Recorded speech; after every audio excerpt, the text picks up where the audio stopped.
Hello everyone, welcome. Hope you all are doing great. Do you love chocolates? Do you give chocolates to your kids? Have you ever thought about it that whether the chocolate is good for your child or bad, at what age it should be introduced? What are the bad effects? Being a dentist, I've been asked these questions a number of times. Have you given it a thought ever? To start with, I would just like to tell you what chocolate is actually. Chocolate is basically made from the fermented seeds of the cocoa tree, the cocoa beans, to which they add the cocoa butter, a little sugar, and then we get this variety dark chocolate. We have milk chocolate also, we have white chocolate also. Milk chocolate also has milk in it. These milk chocolate and white chocolate are sweeter varieties. Dark chocolate is bitter and a lot of processing is being done to remove these bitterness, and then we have these fancy, attractive, tempting chocolates available in the market which are very sweet in taste. But why I'm telling you all these things? Very important. So a few months back, I had a parent who had approached me regarding the dental health of his child, and then I have advised him not to give chocolates to his 1.5-year-old son. He called me and he said, madam आपने तो मना किया था chocolate देने के लिए, बच्चा इतना रो रहा है, आपने कहा था अभी अच्छा नहीं है, अभी मत दो. एंड देन आज सुबह मैंने इंटरनेट पे पढ़ा कि चॉकलेट के तो बहुत सारे बेनिफिट्स हैं, बच्चों के लिए भी हैं. And then I was like, Are you kidding me? Number 1. American Academy of Pediatrics recommends that a child who is less than 2 years of age should not be given chocolate at all. If you have to introduce it after 2 years. Secondly, just read the article properly. The benefits which are written on it are the benefits of dark chocolate, the pure form of chocolate. The one which you are giving to your child is being processed a lot of nutrients has been already removed, and it has very less amount of cocoa. So basically the dark chocolate has 80% cocoa, which has these benefits which were listed in that list. Though I'm not a chocolate lover, but I would like to admit that chocolate has many benefits for your body only when it is taken in its pure form. I would like to read out these benefits for you, which I read in that article. It elevates your mood because it has a lot of antioxidants. It has flavonoids, which are important and helps in the development of good concentration and effective memory in kids. It also has many minerals. This is very important. It has selenium, zinc, potassium, magnesium, calcium, iron. It also boosts the blood circulation and helps in the development of brain function in children.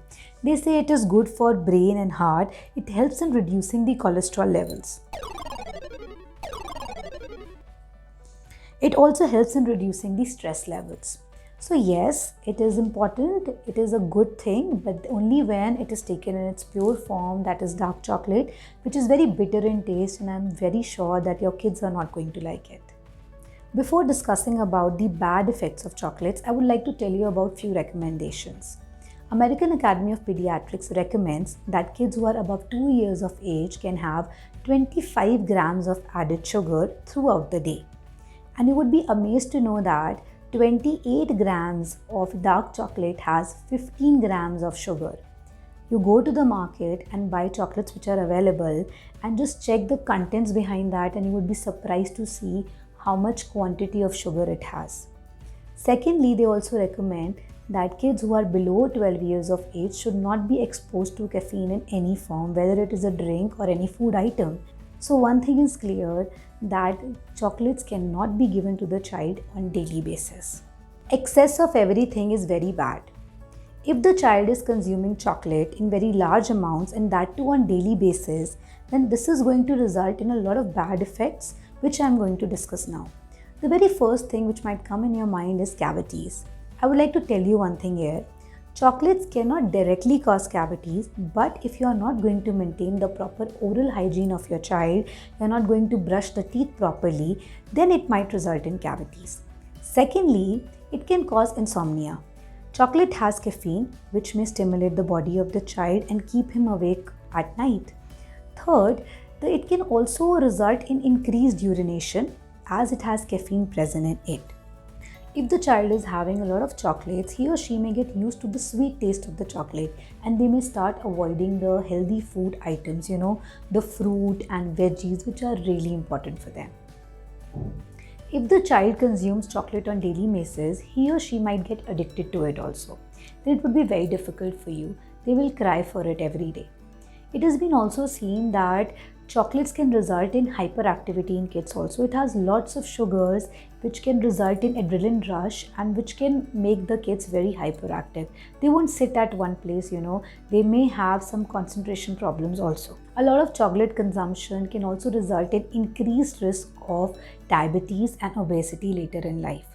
और हम में से कोई नहीं चाहेगा कि हमारे बच्चों को इनमें से कोई भी प्रॉब्लम हो जो मैं डिस्कस कर रही हूँ. That's why it is very important to take a wise decision. So now after listening to all these things, I'm sure you must be worried that अगर बच्चा किसी बर्थडे पार्टी पे गया और उसने थोड़ा सा चॉकलेट केक खा लिया तो मैं कैसे रोकूं? It's completely fine, don't worry. Till the time child is consuming it in small quantities, it is okay. But then you have to keep a check over the quantity. It should not become a habit. Few things which you can keep in your mind is that whenever you buy a chocolate for your child, just buy it, just buy small bars instead of buying very large bars, and don't give it as a bribe or a reward. अगर आपने अच्छा काम किया तो आपको chocolate मिलेगा, अगर आपने पढ़ाई की तो आपको चॉकलेट मिलेगा. No, just don't give so much importance to chocolates in their lives. If they ask for chocolate during the meal times or any other time, serve them along with the meal. They should know that it is a part of a meal. It is not a special thing, which has to be served separately. So serve it along with the food. Don't give chocolates directly to your kids. You can always use it as a topping over a cake or a muffin, and then you can serve them. Whenever you go out and buy chocolates, just make sure that you check the contents of the chocolates, because sometimes there are few things to which child may be allergic. And you should always try buying chocolates which are less in sugar and are caffeine free. If you really want your child to have the benefits of the chocolates which I discussed earlier, try introducing dark chocolates to your child. They are bitter in taste, but they have lots of benefits. And then secondly, you can buy unsweetened cocoa powder which is available in the market, and you can use it for baking purposes. It won't take much time for your child to fall in love with the chocolate and get addicted to it. So it is very important to keep a check over the quantity being consumed by the child. Give a healthy diet to your child which is full of vegetables and fruits, and just remember one thing. What is eaten most of the time and what is kept at home is what matters for the overall nutrition of your child. Whatever I discussed today is completely based on my personal opinion and research. I am not against chocolates, but I totally believe that its intake should be monitored by all the parents, especially in young children. If you like the video, do leave a comment for me, and please share this video with everyone around you so that they come to know about all these things. Do subscribe to my channel. Till then, take care. Bye-bye.